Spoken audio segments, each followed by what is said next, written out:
Olá pessoal, vamos ter que fazer aulas online, né, pela internet por conta do coronavírus. Então eu vou começar aqui a primeira aula e vou disponibilizar essa aula no YouTube e aí vocês acessam, eu mando as instruções por e-mail, né? Mas, bom, essa aula é sobre carboidratos, que é o módulo que faltava, que a gente ia iniciar na próxima aula presencial. Aí nessa aula, a ideia é falar um pouquinho das principais fontes de carboidratos, ou seja, onde a gente obtém carboidratos na alimentação. A gente não vai fazer uma exploração ampla sobre isso, são alguns exemplos, só para a gente ter uma ideia das principais fontes de carboidrato.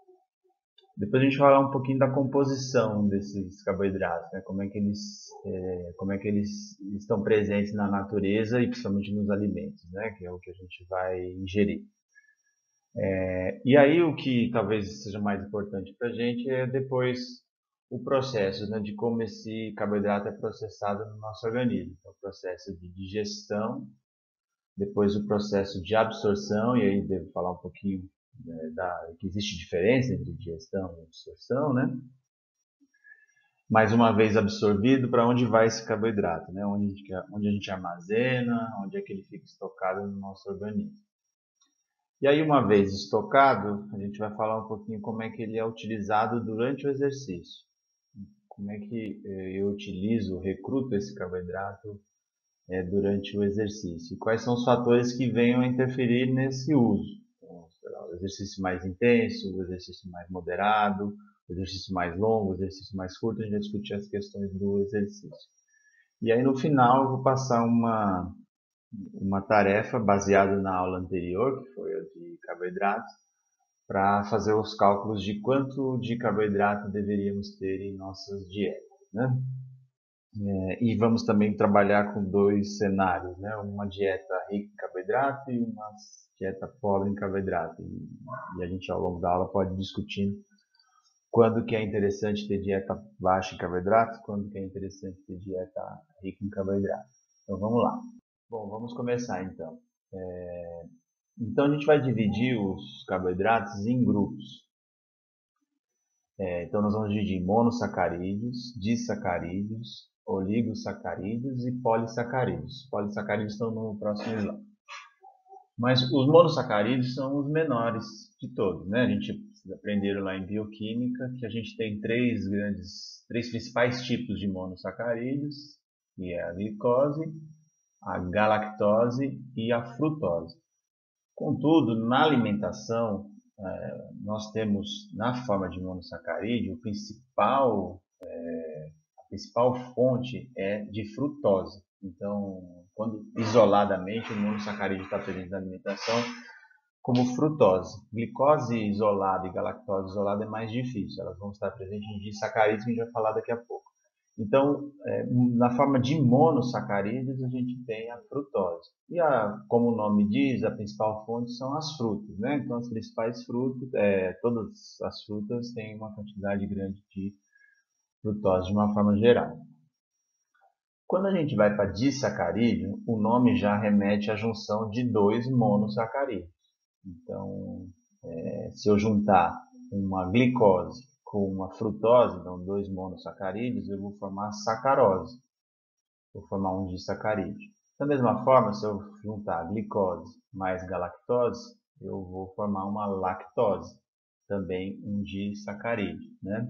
Aqui não tem a maltose, que é o terceiro disacarídeo que a gente aprende na bioquímica, que seria a junção de glicose mais glicose, ou seja, duas glicoses, porque a gente também tem pouca abundância na alimentação desse tipo, né? Então, vou focar aqui em sacarose e lactose apenas.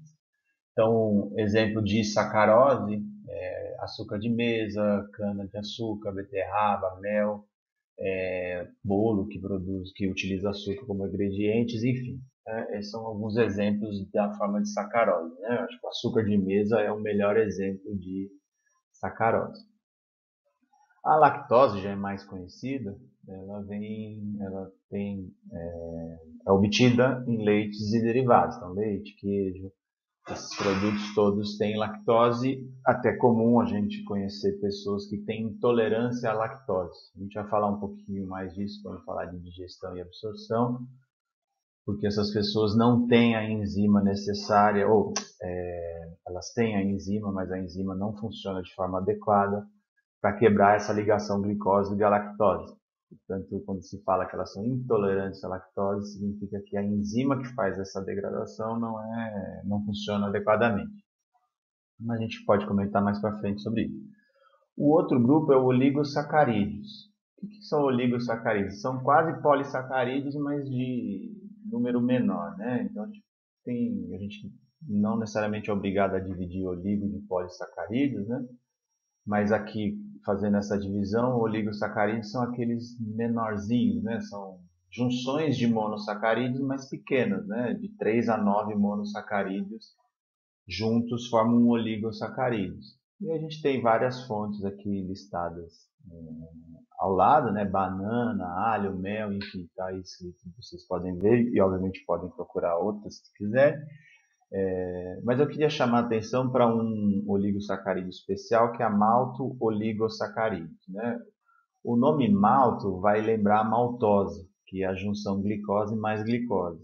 Mas como glicose mais glicose sozinha seria um disacarídeo, para ser oligo tem que ter 3 a 9, né? Então, malto-oligosacarídeo seria ali entre 3 a 9 moléculas de glicose.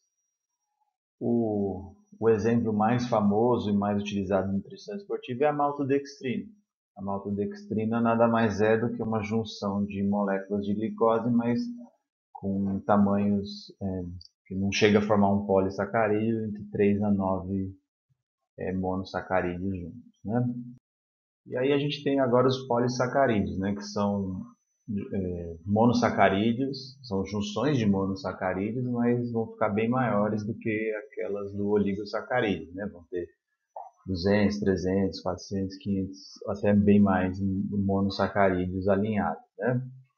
E esses polissacarídeos a gente pode dividir em dois tipos. Um é o amido e a outra a celulose, que também é chamada de fibra insolúvel. O amido, a gente tem exemplos que são bem comuns. Essa é um alimento bastante comum na nossa dieta ocidental, particularmente no Brasil, né? Então, arroz, batata, feijão, ervilha, milho, farinha são componentes no nosso dia a dia, então nós temos uma dieta bastante rica em amido. A celulose, ela já está composta mais, aí tem, né?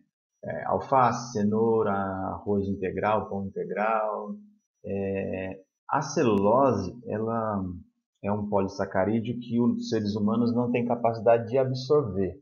Então, quando a gente chegar lá na parte de absorção, a gente vai ver que absorver significa, no intestino, isso poder passar para a corrente sanguínea, né? Ou seja, literalmente entrar para servir como fonte energética. E a celulose a gente não consegue absorvê-la, né? Então ela obrigatoriamente vai sair nas fezes. Bom, como o amido é o mais abundante da nossa alimentação, é importante a gente subdividi-lo em dois tipos, né? Então 20% desse amido é chamado de amilose e os 80% de amilopectinas, né? O que é uma amilose? Uma amilose é quando as moléculas de glicose que vão formar o amido, elas se ligam de forma sistemática entre o carbono 1 de uma glicose com o carbono 4 de outra glicose, que são chamadas as ligações alfa 1 4. Então, a primeira glicose vai ligar o seu carbono 4 com o carbono 1 da próxima glicose, que vai ligar o seu carbono 4 com o 1 da próxima glicose, e isso se repete até formar uma cadeia, normalmente de 250 a 300 resíduos de glicose. Então, a amilose ela tem essa característica, né? A glicose ela se liga sempre no carbono 1 e 4. Essa é uma forma interessante de armazenamento, mas ela pode ser ineficiente. A cadeia vai ficar muito longa, então alguns alimentos têm, têm esse amido de outra forma, né? Onde permite a ligação do carbono 1 com o carbono 6 de outra glicose. E isso otimiza porque você começa a ter cadeias maiores, né? Então, no caso da amilopectina, um exemplo dela é o feijão, ela tem a ligação 1,4, como tem na amilose, o desenho de baixo já fica claro isso, mas em determinado momento, uma glicose que já está ligada já tem o seu carbono 1 ligado com o carbono 4 da glicose da esquerda, e o seu carbono 4, é o contrário, desculpa, né? O seu carbono 4 com a glicose da esquerda aqui, né? E o seu carbono 1 com a glicose da direita, ela também pode, no seu carbono 6, se ligar ao carbono 1 de outra glicose e assim iniciar uma nova cadeia, né? Isso já fica claro que é possível dessa forma armazenar muito mais glicose desse jeito, né? Então é possível, por exemplo, chegar até 1.400 resíduos de alfa-glicose, porque você abre uma ponte a mais de ligação. Então a gente já sabe mais ou menos, já sabemos as fontes de carboidrato, né? Como é que as características de cada grupo de carboidrato e a composição do amido, como falamos anteriormente. E aí a gente entra no processo de digestão, né? O que é digerir um alimento? É você quebrá-lo em pequenas moléculas, porque nós não temos capacidade de absorver o alimento completamente, né? Na sua forma integral. Então, por exemplo, se eu tenho lá uma amilose com 300 resíduos de glicose, eu não posso absorver isso tudo de uma vez. Eu vou ter que quebrar essa amilose em pequenas moléculas, de preferência monossacarídeos, eventualmente no máximo trissacarídeos, mas mais do que isso a gente não consegue absorver. Então, preferencialmente, a gente vai ter que converter tudo em monossacarídeos. E para fazer isso, a gente tem processos mecânicos e químicos, de forma geral, e isso já se inicia na boca, esse processo de digestão.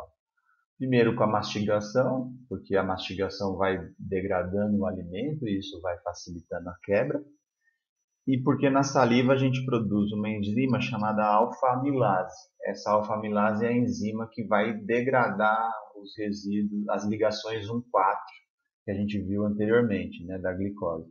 Então isso vai sendo quebrado e já vai formando ali alguns monossacarídeos, ou seja, a glicose isolada, mas ainda permanece maltose e dextrina, por exemplo, moléculas maiores, ou seja, a digestão inicia na boca, mas ela não finaliza na boca, né? É apenas um início, é a degradação. No mesmo caso, a milopectina. A milopectina ela tem ligações 1,4, então ela também, a amilase vai conseguir quebrar essas ligações, mas elas têm as ligações 1,6 que vão ser degradadas mais no intestino, desculpa, no estômago, né? Então, o processo de digestão se inicia aí na boca. Bom, esse alimento, então, ele vai para o estômago, né? Então, você mastiga, ali produz alfa-amilase, ela se junta ali com o bolo alimentar e desce pelo esôfago e vai parar no estômago. Até meia hora após você ter ingerido, ela ainda continua ativa ali no estômago, ajudando no processo de digestão. Só que como o estômago, com a produção do suco gástrico, né, isso abaixa demais o pH e a alfa-amilase, então ela é inativada em pH baixo, então ela para de fazer a digestão depois de meia hora no estômago. Então ela permanece ativa, mas depois de meia hora ela é inativada, né? E aí o bolo se mistura com o suco gástrico e para outros processos. Bom, aí conforme no estômago o bolo vai ficando cada vez menor, ele vai já pastoso sendo transferido para o intestino, né? E no intestino o pH ele volta a aumentar, ele volta a se tornar um pH mais neutro, até mesmo alcalino. E aí o pâncreas libera a alfa-amilase, que é a alfa-amilase pancreática, né, no suco pancreático, porque ela pode ser, essa alfa-amilase é a mesma composição da que tem na saliva, e ela vai poder agir porque o pH já não está mais baixo, então ela vai continuar o trabalho de quebrar as moléculas do amido em monossacarídeos, né? No intestino, a gente viu lá em fisiologia humana que as bordas elas são chamadas bordas em escova, né? Ela tem umas microvilosidades ali, umas curvas, e aí essas bordas liberam, as células dessas bordas liberam umas enzimas chamadas isomaltases, né? Que serve para degradar os oligosacarídeos. Então, quando já está ficando pequenininho, já não é mais um polissacarídeo, para formar disacarídeos, né? Então, só duas composições. E a gente viu lá que disacarídeos tem três tipos, né? A maltose, que é a junção de glicose com glicose, a sacarose, que é glicose mais frutose, e a lactose, que é glicose mais galactose. Para cada disacarídeo desses existe uma enzima específica para degradação final, né? Para separar os dois monossacarídeos. Então, da maltose é a maltase, da sacarose é a sacarase e da lactose é a lactase, né? Se você observar, é só trocar o O pelo A. Então, maltose é degradada pela maltase e assim vai, né? Então, essas enzimas elas vão fazer a degradação final. E aí a gente volta no que a gente comentou no início, que pessoas que são chamadas intolerantes à lactose, elas têm uma produção deficiente ou até muito baixa dessa enzima lactase e, portanto, não consegue fazer a degradação final em glicose e galactose. Então, essas pessoas não conseguem digerir totalmente a lactose. E isso cria vários efeitos colaterais, né, que podem ser brandos em algumas pessoas, mas mais avançados em outras. Né? Então, dor de, fica com o estômago doendo, intestino doendo, barriga inchada, pode dar diarreia, dor de cabeça, então tem vários sintomas associados aí. É diferente de pessoas que têm alergia à lactose. Alergia à lactose é uma resposta alérgica, né? O seu sistema imunológico vai entender a lactose como um agente estranho e vai atacar essa lactose como se fosse, nessa época agora, um vírus. É um bom exemplo. Então, reação alérgica tem a ver com o sistema imune identificando como um agressor e reagindo a isso. Intolerância significa que a enzima responsável pela digestão não está conseguindo fazer o seu trabalho. Bom, aí a gente sai então da parte de digestão, quer dizer, uma vez que o carboidrato está na sua forma mais reduzida, que é monossacarídeos, glicose, galactose e frutose, isso agora precisa começar o processo de absorção. Como é que funciona o processo de absorção? Do lado esquerdo a gente tem um lúmen, que é a parte interna lá do intestino, onde estão os monossacarídeos a serem absorvidos. A gente tem a barreira dos enterócitos, que são as células intestinais ali que vão servir de barreira para não passar qualquer coisa, né? Ela é semipermeável, ela é seletiva.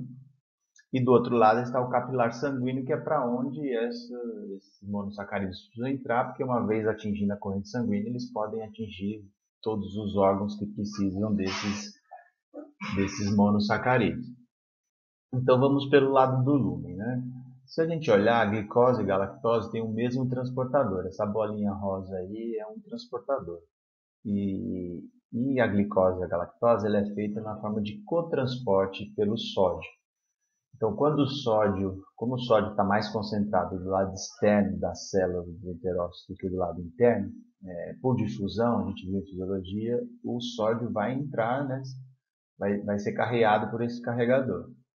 E essa energia de difusão que o sódio tem, ao entrar na célula, vai puxar glicose e galactose. Então, glicose e galactose são cotransportados para dentro do enterócito a partir de sódio. Então, o nome desse transportador é justamente transporte de glicose e galactose sódio dependente, né? Aqui abreviado SGLT1, seria o nome do transportador, né? Que daria a ideia de dependente de sódio. A frutose ela tem um transportador específico, que é o GLUT5. Então, essa bolinha rosa inferior aqui mostra o transportador da frutose, que se chama GLUT5. A gente vai ver outros glúteos, né? No músculo a gente já vê que é GLUT4, enfim. O GLUT tem uma família de proteínas, elas têm pequenas variações, por isso que tem números diferentes, mas basicamente todos eles atuam no transporte de carboidratos, né? Então, a frutose é o GLUT5. Isso no lado do lume, né? Mas uma vez que esses disacarídeos estão dentro dos enterócitos, eles precisam agora ser transportados pelo outro lado, para o capilar. Então, o primeiro transportador lá de cima é aquela bomba de sódio e potássio que a gente já conhece, porque o sódio não pode ficar dentro da célula, né? Precisa criar esse gradiente negativo interno da célula, então para o sódio ir para o outro lado, ele vai contra o seu gradiente de concentração. Ele tem que sair do menos concentrado para o mais concentrado. Para isso, gasta ATP. Então, o sódio é jogado lá para o capilar. Mas a transporte de sódio não nos interessa aqui. O que interessa para a gente é que do enterócito capilar, os três monossacarídeos, glicose, galactose e frutose, são transportados por esse transportador cinza chamado GLUT2. Como eu falei, é da mesma família do GLUT5, a pequena variação apenas de conformação ali, né? Então esse GLUT2 é mais genérico, transporta os três disacarídeos aqui. Desculpa, os três monossacarídeos. Então a gente tem a glicose, galactose e frutose sendo transportados para o capilar a partir do GLUT2. A glicose é um monossacarídeo pronto para uso ou para estocagem. Ela pode ir para o fígado, ser estocado como glicogênio hepático, pode ir para o músculo, ser estocado como glicogênio muscular, pode ser usado no cérebro para gerar energia, para a gente pensar, para os neurônios funcionarem. Pode ir para o músculo também, ao invés de ser estocado como glicogênio muscular, servir de energia para contração. Enfim, glicose é de pronto uso. Galactose e frutose tem um passo a mais, precisa ir no teu fígado, e no fígado, galactose e frutose vão ser convertidos em glicose. Então, galactose e frutose elas são um pouco mais lentas no fornecimento de energia, não entra no capilar já pronto. Esse é um dos motivos pelos quais os suplementos de carboidrato durante o exercício, que se usa durante o exercício, né, suplementação de carboidrato, repositor hidroeletrolítico, enfim, esses compostos todos são a base de glicose, ou no caso maltodextrina, que nada mais é do que um conjunto de glicose. Por quê? Porque se você está lá fazendo uma maratona, aí preciso fazer reposição energética, preciso tomar lá um pouco de carboidrato para me ajudar durante o exercício. É preferível que eu tome glicose, né, algum composto que tenha glicose, porque isso vai estar prontamente, uma vez que foi absorvido, eu já consigo utilizar. Né? Não faz sentido usar algo que vai demorar muito ainda para poder ser usado, vai precisar passar pelo fígado e ser convertido em glicose. Então, ali durante o exercício, eu quero um fornecimento rápido de energia, portanto, as bebidas à base de glicose são melhores. Na aula que a gente vai falar sobre suplementação de carboidrato, eu vou falar um pouquinho que frutose também pode ajudar na suplementação, né? Mas sempre junto com glicose e em menor proporção. Então, frutose é útil também porque você pode fazer um suplemento em duas partes, né? Uma mais de imediato, vem pela parte da glicose, e a frutose pode ser de forma mais lenta. E aproveita o fato de cada um ter um transportador diferente. Então, você maximiza o fornecimento de energia. Mas isso, a frutose entra como um auxiliar, não como o principal suplemento. Bom, aí essa glicose, essa frutose, essa galactose já estão na corrente sanguínea, elas podem entrar no fígado por um transportador GLUT2 de novo, que é genérico, pode transportar qualquer um dos três. Então, a glicose já está pronta, e a frutose e a galactose vão ser convertidas em glicose. Mas o ponto é, uma vez que a gente comeu um carboidrato, se a gente não tiver numa fase de déficit de gasto, como é, por exemplo, se você estiver fazendo um exercício, isso vai ter que ser armazenado, vai ter que ser estocado, né? E aí a principal forma de estocagem é na forma de glicogênio hepático e glicogênio muscular. A gente vai começar com glicogênio hepático aqui. Então, a glicose e a frutose e a galactose convertida em glicose no fígado, elas vão se estocar na forma de glicogênio, que é esse desenho do lado direito aqui, inferior, né? Tá pequenininho, mas cada bola, se você olhar, isso parece uma árvore, né? Uns galhos de árvore, mas cada galho desse aí parece que é composto por várias bolinhas pequenas. Cada bolinha dessa aí representa uma glicose. O fato do galho estar reto significa que está ligando, é a ligação 1,4. Então, carbono 1 de uma glicose com carbono 4 de outro. Quando forma um novo galho, então um galho está crescendo, daqui a pouco ele tem uma bifurcação e forma um novo galho. Isso significa que está tendo uma ligação 1,6, né? E aí você vai ver que o glicogênio ele vai crescendo como se fosse uma esfera, né? Ele vai tendo um aumento no raio aqui, né? Então, tanto que está numerado aí 1, 2, 3, 4, até formar uma molécula grande de glicogênio. Isso tem um limite, né, de estocagem, porque cada molécula de glicose retém 3 de água, então o estoque de glicogênio ele é limitado e ele é mais difícil de acumular grandes quantidades de glicose.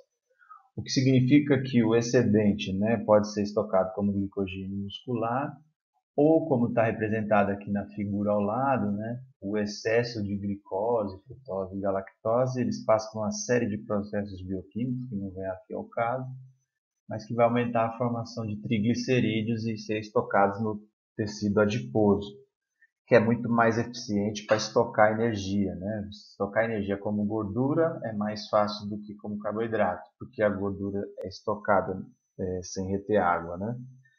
Então, no final das contas, o excesso de carboidrato pode ser convertido em gordura. Por isso que muitas pessoas que têm alimentação muito rica em carboidrato acabam engordando também, por conta disso. Bom, aí no músculo o processo é parecido. Então, o carboidrato, no caso aí a glicose, né, o músculo não tem condições de converter frutose em glicose, nem galactose em glicose, né? Isso tem que ser feito no fígado. Então, o músculo vai ter que consumir, vai ter que absorver essa glicose que está circulante na corrente sanguínea. O transportador é o GLUT4, não o GLUT2, diferente então do GLUT lá do fígado, né? Esse GLUT4 ele fica dentro da célula, ele não fica na membrana. Então, aqui esse desenho aqui em cinza representa uma fibra muscular, uma célula muscular, e esses GLUT4 aqui dentro são proteínas transportadoras que ficam no citoplasma da célula. O que precisa para acionar esses GLUT4? Precisa de um hormônio, é a insulina, esse hormônio, né? Então, esse GLUT4, para ele se tornar ativo, ou seja, para ele se deslocar até a membrana plasmática e, portanto, estar apto a se ligar com a glicose, precisa que a insulina faça a sinalização para isso. Então, quando a glicose aumenta no sangue, o pâncreas vai liberar insulina, essa insulina vai se ligar a receptores, né, na fibra muscular, e aí essa ligação vai deslocar o GLUT4 para a membrana, e essa membrana então esse GLUT4 na membrana vai poder se ligar com a glicose e transportar a glicose para dentro da fibra muscular, né? E na fibra muscular, ela vai estocar na forma de glicogênio. Então, o mesmo desenho lá do fígado se aplica aqui na fibra muscular. É a formação de glicogênio, só que agora glicogênio muscular, né? A nossa fibra tem dois tipos de glicogênio, né? De reservas de glicogênio. Algumas reservas são pequenas, são árvores pequenininhas, assim, que tem, sei lá, 4, 5 raios. Não é preciso o número aqui, é só um exemplo. Então, ela forma uma árvore de glicogênio pequena, que é chamado de proglicogênio. Mas existem árvores maiores que crescem bastante, formando 5, 6, 7, 8 raios ali, então ela fica uma árvore bem maior, com muito mais glicose, que é chamado de macroglicogênio. Não sabe muito bem por que tem esses dois tipos, né? Mas o que se sabe é que o proglicogênio ele é mais metabolicamente ativo, ou seja, ele é mais fácil de ser usado, ele se esgota mais rapidamente durante o exercício, por exemplo. Já o macroglicogênio ele só é usado quando o proglicogênio acabou ou já está em quantidades reduzidas. Então, não se sabe ao certo para que serve esse macroglicogênio, porque ele é mais difícil de ser usado, provavelmente uma proteção, mas não se sabe ao certo ainda. Mas existem esses dois tipos, né? Bom, então isso vai ser armazenado como glicogênio, mas isso se você tiver em repouso, sem fazer nenhuma atividade. Se você tiver em exercício, o músculo está precisando de glicose, mas não para estocar como glicogênio, mas sim para usar, para gerar ATP para contração muscular.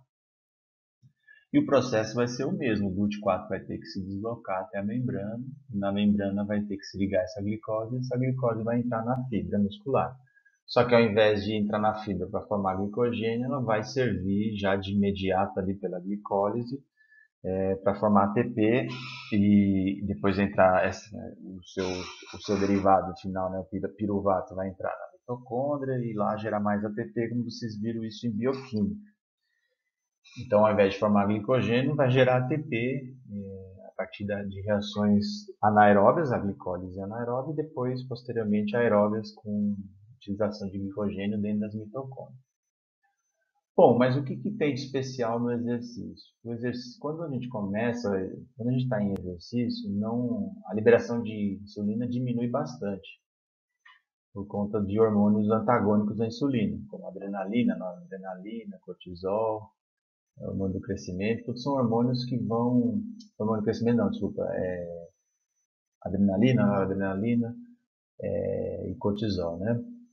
E aí esses hormônios, eles impedem a liberação de insulina. Então, esse mecanismo de que a insulina precisa se ligar aos seus receptores, deslocar o GLUT4, ele não vai se aplicar ao exercício. O que desloca a GLUT4 para a membrana é uma questão ainda a ser investigada, né? Mas vários sinalizadores intracelulares de estresse, o principal deles o cálcio, então o aumento de cálcio, quando a gente está o músculo está ativo, ele está tendo contração, liberação de cálcio a todo momento no citoplasma, esse cálcio liberado sinaliza para o GLUT4 se deslocar na membrana e, portanto, absorver essa glicose. Então, o GLUT4 ele pode se deslocar para a membrana por dois principais mecanismos, via sinalização de insulina, que é o que acontece em repouso, e via contração muscular, via cálcio, principalmente, ou produção de espécies reativas de oxigênio e outras coisas, mas cálcio é o principal, ajudando a deslocar esse GLUT4 para a membrana. Tá? Esse é um dos motivos pelos quais o exercício é um excelente instrumento para quem tem resistência à insulina, né? Quem tem receptores que não reconhecem a insulina, um indivíduo resistente à insulina, ou até mesmo um indivíduo que não produz insulina, né? Então, para indivíduos diabéticos, tanto tipo 1 quanto tipo 2, eles podem fazer, os seus GLUT4 podem se deslocar para a membrana para fazer o transporte da glicose, né? Lembrando que o indivíduo tipo 1 o diabético tipo 1 é aquele que não produz insulina. Então, se ele não produz insulina, ele precisa eternamente fazer infusão de insulina. E o indivíduo diabético tipo 2, ele produz insulina, pode não produzir se o quadro agravar, mas a princípio ele produz insulina, mas ele tem uma resistência à insulina, ou seja, o receptor não reconhece bem a insulina. Então, para o diabético do tipo 2, que tem resistência à insulina, o exercício é uma excelente alternativa para ajudar no transporte de glicose, porque ele pode fazer esse transporte de glicose, ou seja, diminuir a glicemia sanguínea, porque o exercício, ao liberar cálcio, vai conseguir deslocar esse GLUT4 para a membrana. O diabético tipo 1 também pode se beneficiar disso, mas tem que lembrar que o diabético tipo 1 faz a infusão de insulina. E aí o cuidado que tem que ter é, se eu fizer a infusão de insulina e alguns minutos depois, 30 minutos depois, for fazer exercício, os mecanismos vão se somar. Vou ter insulina e mais cálcio liberando o GLUT4. Isso pode criar um transporte excessivo de glicose para dentro da fibra muscular e esse indivíduo ter hipoglicemia. Isso também pode acontecer com o diabético tipo 2. Né? Ele está acostumado a ter a glicemia alta, ele começa um programa de exercício ele pode sofrer com isso, né? De repente a glicemia dele baixa demais, dependendo da intensidade e duração desse exercício, né? Mas o risco é maior em tipo 1 porque ele faz a aplicação de insulina, né? Então teria que tomar cuidado na hora de prescrever exercício para esse grupo com essa questão. A gente faz agora uma síntese, né, de como que é o armazenamento de carboidrato em termos numéricos, né? Então, normalmente, quando se faz isso, se usa o chamado homem de referência, que é um indivíduo que pesa 70 quilos. Não sei porquê, né, que esse homem de referência tem que pesar isso, mas é um padrão, né? E aí as formas de armazenamento de glicose, que são duas, a gente pode considerar três se usar a glicose na corrente sanguínea, né? Que também não deixa de ser um estoque. Então, glicogênio hepático, um homem de 70 quilos tem aproximadamente 72 gramas de glicogênio hepático. Glicogênio muscular, né, somado todos os nossos músculos, então não é apenas um músculo, são todos os músculos, dá mais ou menos 245 gramas, aí indivíduos treinados têm mais, uma quantidade maior disso. Tem uma quantidade maior nos músculos que são mais recrutados, então o indivíduo que pedala vai ter mais em vasto lateral, vasto medial, os músculos do quadríceps, panturrilha, e menos nos membros superiores, enfim. Esses valores eles aumentam com o indivíduo treinado e aumentam mais nos músculos recrutados, né? Mas um homem de referência sedentário seria 245 gramas, né? E glicose extracelular, eu não consideraria muito bem uma reserva, porque isso não pode ser usado a ponto de chegar a zero. Se chegar a zero, falta energia para o cérebro e você pode desmaiar e vir a falecer por causa disso, né? Então, mas você tem uma quantidade pequena aí de 10 gramas de armazenamento como glicose, né? Então, no total, você tem mais ou menos, esse homem teria 327 gramas de carboidrato armazenado, né? Bom, se a gente arredondar isso, vamos colocar 300 gramas e multiplicar por 4. Por que multiplicar por 4? Porque é o equivalente energético do carboidrato. Cada grama de carboidrato vale 4 quilocalorias. Então, 4 vezes 3, 12, 1.200 quilocalorias, né? Então, em tese, esse estoque todo de carboidrato seria suficiente para fornecer 1.200 quilocalorias, né? Se você pensar em um indivíduo que vai fazer uma maratona, ele pode chegar a gastar ali, dependendo do peso dele, 3.000, 4.000 quilocalorias. Então já dá para ver que se usasse todas as reservas de carboidrato não seria suficiente para fazer aquela prova. Tá? Daí a ideia de que os lipídios, que é uma aula que a gente vai ter mais para frente, eles ajudam nesse sentido, eles ajudam a complementar a energia fornecida pelos carboidratos. A vantagem de usar carboidrato durante um exercício, né, é que os carboidratos são bem mais rápidos de serem metabolizados, ou seja, converter carboidrato em ATP é mais rápido do que converter uma molécula de lipídio em ATP. E se você está interessado em performance, desempenho, então você precisa gerar ATP rapidamente, não pode ser muito lento. Então, você tem poucas alternativas, né? Ou usar carboidrato, ou você treinar o suficiente para que a utilização de gordura seja otimizada e a velocidade de reações das enzimas do sistema de utilização de lipídios sejam tão eficientes. Se torne, não vai ser igual, mas se aproxime dos mecanismos de utilização de carboidrato, né? E aí a gente chega no exercício em si, né? Como é que eu uso isso durante o exercício? Essa é uma figura clássica, um estudo clássico de Holmgren em 93, publicado no American Journal of Physiology. No fundo, eu acho que vários livros de fisiologia do exercício replicaram essa figura, mas essa aqui é a figura original. E o que eles fizeram? Eles mediram, não vem ao caso aqui como é que é feita essa medida, isso daqui no programa de mestrado, na aula de fisiologia do exercício eu explico como é, mas acho que não é o caso aqui de como que se mede isso. Mas o que eles fizeram? Eles colocaram 3 intensidades do exercício. A primeira eu acho que a gente pode até desconsiderar, 25% do VO2 máximo é muito baixinho, é muito perto do repouso. Acho que a gente não precisa olhar para isso. A gente pode olhar os 65 e 85, que são bons exemplos, né? 65 seria um exercício moderado e 85% um exercício intenso, pesado. Então, dá para a gente ter uma ideia do que acontece quando a gente muda de um exercício moderado para um exercício intenso. E eles mediram a utilização de 4 substratos energéticos, né? 2 da classe de carboidratos e 2 da classe de lipídios. Vou focar nos carboidratos, que é o que interessa para a gente nessa aula. Mas se você olhar, tem ali triglicerídeos muscular, a coluna branca, e ácidos graxos livres do plasma, né? São esse tracejado na vertical, na diagonal aqui, né? Então esses dois, eles são gordura, não vem ao caso, né? Aqui. E tem aqui as bolinhas pretas, glicogênio muscular, e a coluna toda preta, glicose plasmática.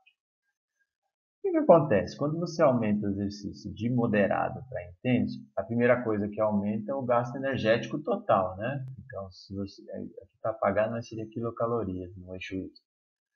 Então, eu tenho 200 quilocalorias mais ou menos no exercício moderado, e isso vai passar para 300 quilocalorias no exercício intenso, né?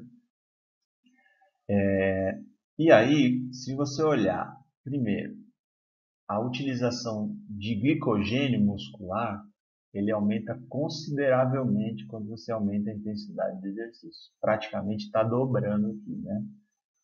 Então, quando aumenta a intensidade do exercício, a primeira coisa que acontece é você usar mais glicogênio muscular. Ele passa a contribuir mais para a geração de energia. Por quê? Porque ele já está lá dentro da fibra, né? É muito mais prático você usar um estoque que já está lá na fibra do que ter que transportar um. Mas a glicose no plasma, que é o creatina, também aumenta e praticamente dobra. Ou seja, você começa a transportar mais glicose da corrente sanguínea para dentro da fibra. Não para estocar como glicogênio, para usar para gerar ATP, né? Para aquele mecanismo lá de cálcio transportando o GLUT4 que a gente falou há pouco, né? Então, se eu somar essa coluna preta aqui, do 85% do VO2 máximo, exercício intenso, com a coluna cheia de bolinha preta, que é do glicogênio muscular, vou ver que a soma dessas duas é maior do que a soma da branca e das linhas na diagonal, que representam a gordura. Então, portanto, quando aumenta a intensidade do exercício, o que acontece? Os carboidratos passam a ser mais importantes, glicogênio muscular e glicose sanguínea, e a gordura passa a contribuir relativamente menos no fornecimento de energia. Daí que vem aquela ideia de que, então se eu quero emagrecer, eu deveria fazer exercício de menor intensidade, porque aí eu vou metabolizar mais gordura. Essa é uma simplificação perigosa, né? Isso é derivada desse estudo do Home, de que em nenhum momento fala isso, e em nenhum momento mediu se isso seria mais eficiente para perder gordura ou não. E tomar muito cuidado com essas generalizações. O que está sendo medido aqui é o que está sendo usado como fonte energética. Isso não quer dizer que se você fizer exercício de menor intensidade, você vai emagrecer mais facilmente. O que vai te fazer emagrecer mais ou menos é criar um déficit energético. E para isso você precisa contabilizar quanto você gasta no total de energia por dia e quanto você consome no total de energia. Como que você gasta isso fazendo exercício intenso, moderado, mais longo, mais curto, não vai importar muito. Eu costumo usar o modelo, né? Um velocista, ele faz somente exercício intenso. Você não vê velocistas treinando 40 minutos numa esteira em exercício moderado. Isso não faz parte do seu programa de treinamento. E mesmo assim ele não engorda. Mesmo assim ele tem um percentual de gordura bastante baixo. Por quê? Porque o gasto energético é muito alto e perto da ingestão, ou ela é igual ou às vezes cria déficit, isso vai fazer com que o indivíduo não engorde. Então, essa ideia de que esse gráfico ele está mostrando em termos metabólicos o que acontece com a utilização de substratos, mas isso não tem uma ligação direta com o emagrecimento. Um outro fator, além da intensidade do exercício, é o tempo de exercício. E essas duas coisas, intensidade e tempo, elas vão se combinar e daí vai sair a utilização desses dois metabólitos, né? Esse gráfico aqui, ele mostra um exercício no eixo X com uma duração de 105 minutos. Então, 1 hora e 45 minutos de exercício, que é bastante coisa, né? É na mesma intensidade, 70% do VO2 máximo, ou seja, o indivíduo vai ficar fixo a 70% do VO2 máximo durante 105 minutos. E aqui a gente tem dois gráficos em um, né? A gente tem as bolinhas brancas com linhas ligando, onde está sendo medido a cada 15 minutos o que está chamado no eixo X, no eixo Y ali, de taxa de captação tecidual de glicose, né? Ou seja, a taxa com que o músculo está conseguindo pegar a glicose do sangue e colocar dentro da fibra muscular. Está medida em micromol por quilo de músculo por minuto. E aí o que a gente vê, né? Antes de iniciar o exercício, a taxa de captação de glicose é uma coisa em torno de 15, né? Relativamente baixa. Conforme o exercício vai progredindo, essa taxa de captação ela vai aumentando. E conforme vai chegando perto do final do exercício ali, ela praticamente aumentou 3 vezes em relação ao que estava no início do exercício, né? Essa progressão na taxa de captação de glicose pelo músculo, ela acontece porque o glicogênio muscular, e aí é o gráfico de colunas que está do lado ali, medido em milimol por quilo de músculo, ele está diminuindo. Então, se você olhar nos 0 minutos ali, tinha mais ou menos 120, 130 milimol por quilo de glicogênio muscular, e no final do exercício, isso daí reduziu 2 vezes ou mais, né? Chegando perto de 50 milimol por quilo de glicogênio muscular. Então, conforme o glicogênio muscular vai reduzindo, ou seja, a reserva interna do músculo vai caindo, a gente começa a ter uma maior captação de glicose da fonte extracelular, que é a que está na corrente sanguínea. Então, a gente pode assumir o seguinte, que no início do exercício, a preferência é o uso de glicogênio muscular. Conforme o exercício vai progredindo, a gente vai passando a maior utilização de glicose na corrente sanguínea. Não está aqui, né, porque o foco aqui é carboidrato, mas isso também interage com a gordura. O que a gordura vai fazer conforme as reservas de glicogênio muscular vão reduzindo e essa glicose sanguínea que está vindo do fígado, ou seja, o fígado que está fornecendo essa glicose para o sangue, o músculo está pegando essa glicose do sangue e está consumindo, e o sangue não pode baixar a glicemia, senão falta para outros tecidos, como por exemplo o sistema nervoso, o fígado precisa liberar o seu glicogênio para a corrente sanguínea. Então, ele vai jogando lá na corrente sanguínea a sua reserva, mas a sua reserva também é limitada, né? Então vai chegar uma hora que você vai começar a ter baixo glicogênio muscular, baixo glicogênio hepático, e aí para essa glicemia sanguínea ser mantida, você vai ter que começar gradativamente a aumentar a contribuição de gordura como fonte de energia. Então os lipídios, que a gente vai ver em outra aula, começam a fornecer a energia para compensar essa redução aí no glicogênio muscular e no glicogênio hepático, né?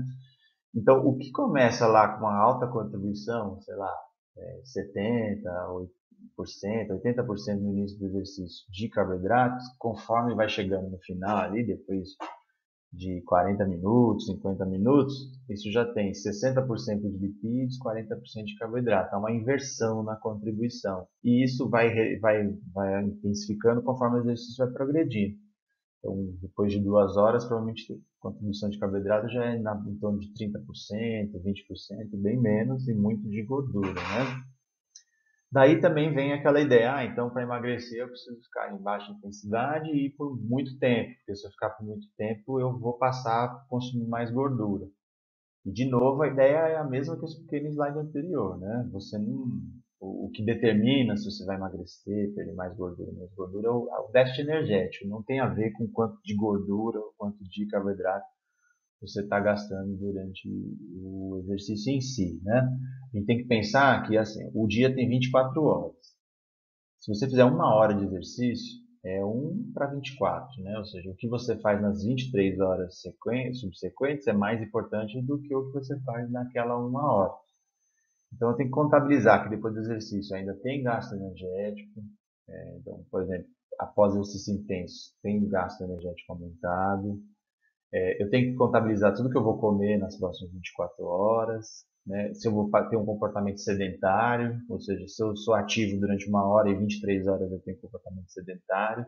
Então, essa combinação diária é que vai dar o padrão se você vai estar mais propenso a emagrecer ou não.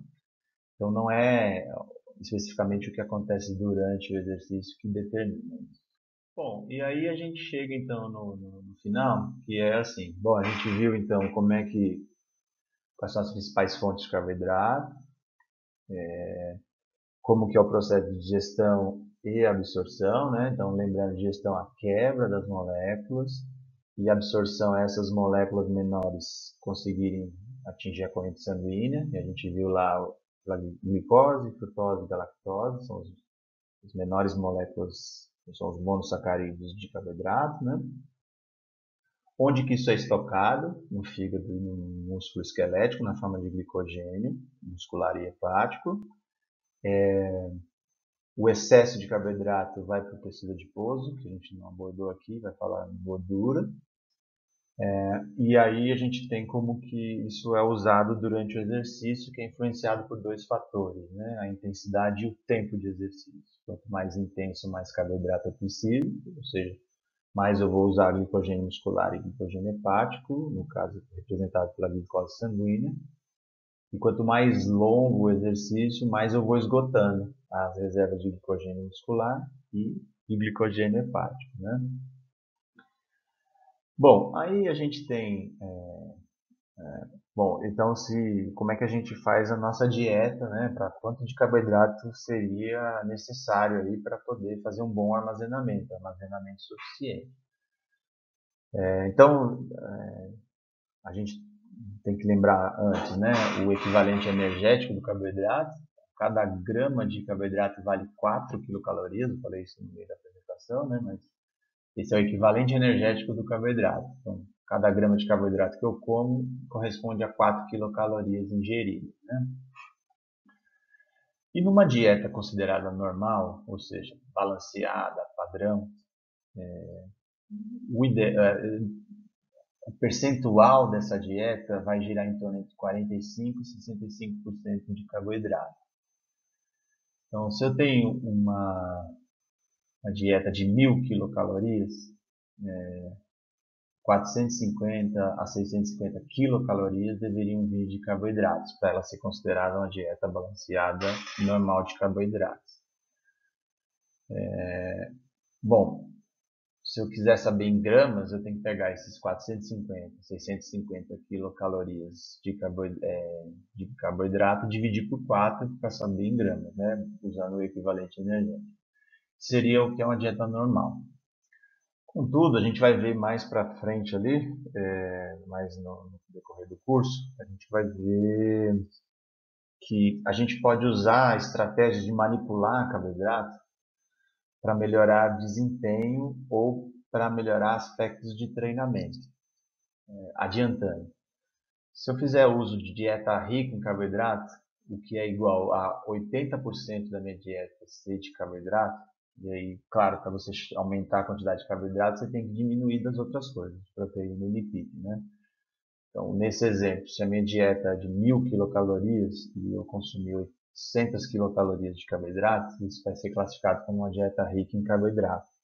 Isso é normalmente feito antes de competições de longa duração. Então, vou fazer uma maratona domingo, eu vou fazer lá 3, 4, 5 dias dieta rica em carboidrato para aumentar, e aí assume-se que aumentando a quantidade de carboidrato, aumenta a quantidade de glicogênio, tanto muscular quanto hepático, né?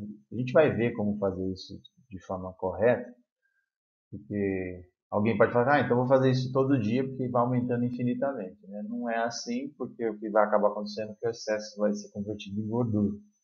E isso só tem sentido se você faz provas de longa duração, ou seja, precisa combinar isso com exercício, não é simplesmente tacar carboidrato para dentro, né? Mas aqui está uma ideia do que seria uma dieta rica em carboidrato, é um adiantamento do que vem pela frente. Da mesma forma, tem estratégias de dieta baixa em carboidrato, que é considerado tudo que tem menos do que 30% de carboidrato. Então, se a minha dieta é de 1000 quilocalorias, menos de 30%, então, por exemplo, 200 quilocalorias, 20% de carboidrato somente, seria considerado uma dieta baixa em carboidrato. Essas dietas baixas em carboidrato, a gente vai ver também nessa aula específica disso, o que acontece. Ela pode ser usada tanto em treinamento de longa duração, ou seja, muitos atletas fazem treinamento com baixo carboidrato, que aí enquadra também treinamento em jejum, 2 sessões de treino, uma perto da outra, para poder reduzir carboidrato na segunda sessão, tem várias estratégias. E aí quando você faz isso, você vai ter que precisar de gordura nessa sessão de treinamento. Então é uma forma de você melhorar a oxidação de gordura, treinar o sistema de oxidação de gordura. Então, algumas sessões de treinamento, isso tudo para prova de longa duração, envolve baixo carboidrato, fazer 1, 2, 3 sessões na semana com baixo carboidrato. Normalmente se usa sessões de menor intensidade, sessões onde não precisa de muita qualidade de treino. Vai fazer isso com treinamento intervalado é ruim, né? Então, quem faz treinamento de longa duração sabe que lá, eventualmente, você faz um treino mais longo. Aí, esse treino mais longo, se não tem preocupação com o tempo, você pode fazer com baixo carboidrato para otimizar a utilização de gordura, né? E também esse também é bastante discutido com pessoas que querem emagrecer, né? Então, você diminui a quantidade de carboidrato e isso favoreceria uma maior perda de peso, né? Assim, uma maior redução de gordura corporal, né? Também é uma estratégia. Tem até estudos com hipertrofia muscular, a gente vai ver isso na hora correta. E mas o que precisa tomar um pouco, isso é possível ser feito, né? O que precisa tomar um pouco de cuidado é que você sempre está repondo carboidrato por gordura e depende do tipo de gordura que você está colocando no lugar, né? Se for gordura saturada, isso aumenta a chance de aumentar triglicerídeos, colesterol e isso pode implicar para a saúde. Se for gorduras poliinsaturadas, o risco diminui e isso é possível ser feito. Tá? Aqui estava escrito separar seminários, mas isso acho que vai ficar mais para frente agora, né? Bom, é isso. Aí o que vocês vão ter que fazer com isso daqui? Vão ter que pegar, vocês já calcularam qual é o gasto de energia naquela aula presencial que a gente teve, né? Qual é o gasto calórico diário de vocês, cada um fez o seu, baseado no gasto, na taxa metabólica basal e mais no quanto gasta de exercício. E aí agora vocês vão pegar esse gasto calórico que vocês calcularam, vão assumir que vocês devem ingerir essa mesma quantidade, ou seja, naquela ideia de balança, tem um equilíbrio entre ingestão e consumo, e vão calcular quantas gramas de carboidrato vocês deveriam ingerir para essa dieta que vocês vão fazer ser normal, quantas gramas deveria ingerir para ser considerada alto carboidrato e quantas gramas deveria ingerir para ser de baixo carboidrato. Tá? Então, basicamente é pegar o total de energia que vocês estão consumindo e calcular quantas gramas de carboidrato teria que ter nessa dieta. E aí, em 3 opções, para ela ser normal, alto ou baixo carboidrato. Tá ok? Então é isso. Obrigado. Se cuidem. Nos vemos na próxima aula. Valeu, um abraço. Tchau, tchau.